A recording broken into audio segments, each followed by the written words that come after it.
So, bienvenue dans cette nouvelle vidéo. Donc aujourd'hui nous allons parler de web application introduction.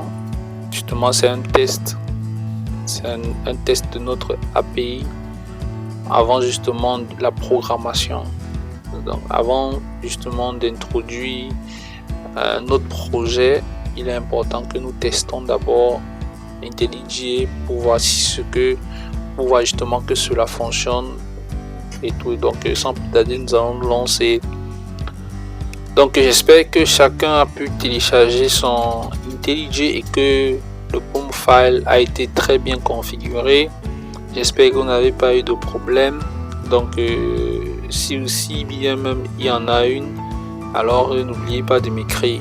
Donc aujourd'hui nous allons commencer, nous allons d'abord tester notre API. Nous déclarons justement le package controller, et dans le package controller nous définissons une interface.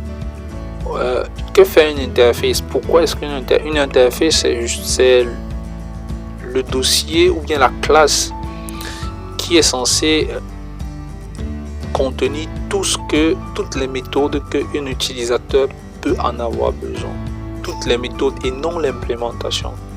Donc cette phase ou bien ce dossier ou bien cette classe là doit être là pour juste définir justement les méthodes importantes.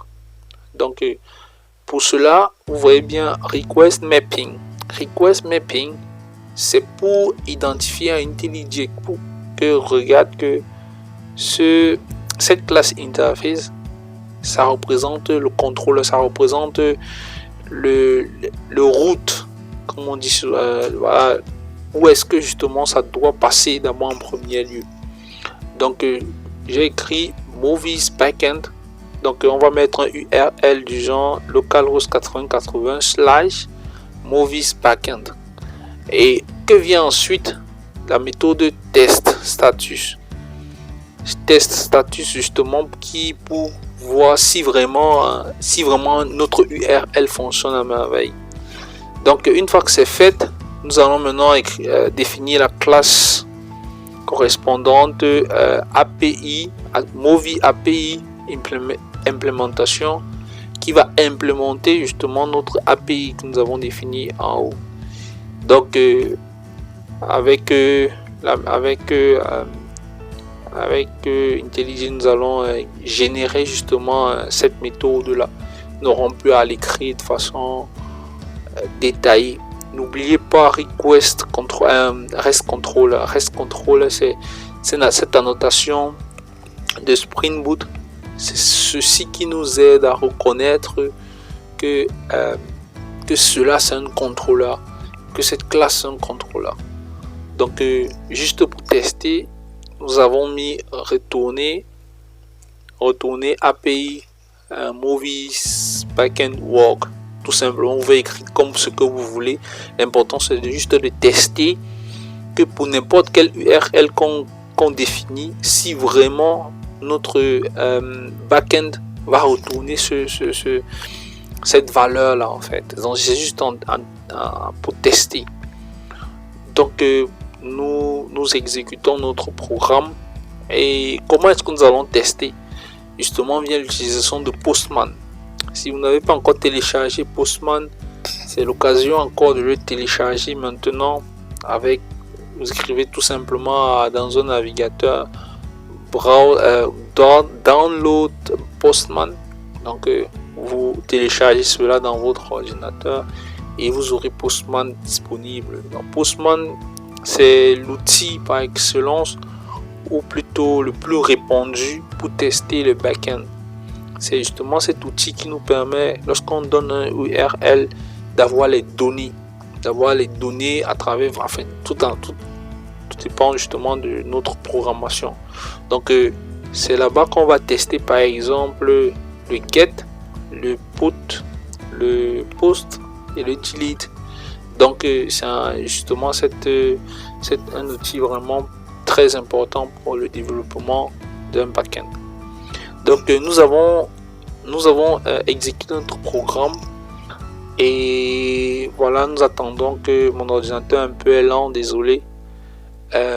Nous attendons justement que Postman télécharge et pour qu'on puisse justement exécuter notre programme, exécuter notre code. Et voilà. Donc en attendant, nous pouvions encore définir quelques méthodes que nous avons besoin pour notre projet. Nous avons par exemple besoin de créer un nouveau film. Nous avons par exemple besoin de supprimer un film, de update un film, voilà, de supprimer un film, voilà quoi. Donc et justement pour créer un film, on a besoin du film. Donc comme j'ai dit, la programmation c'est comme une conversation, donc ça doit être logique. Donc pour créer un film, on en a besoin. Ah, apparemment Postman a fini. Donc nous allons tester notre application, notre API test. Donc nous allons le tester. Donc localhost 8080, justement vous prenez ce request mapping, donc slash request mapping slash, vous regardez ce que vous avez écrit en haut de la méthode interface, regardez bien et regarde ce que j'ai fait en haut. J'ai bien vu, ok, je mets slash status. Vous aurez pu écrire n'importe quoi, l'important c'est que vous écrivez ce que vous avez mis et vous rassurez que c'est vraiment get et non post qui a dit, et vous appuyez sur sending. Donc send, vous avez remarqué au plat notre API test fonctionne à merveille. Donc on est prêt au développement de notre projet. On se dit à la prochaine vidéo. Ciao.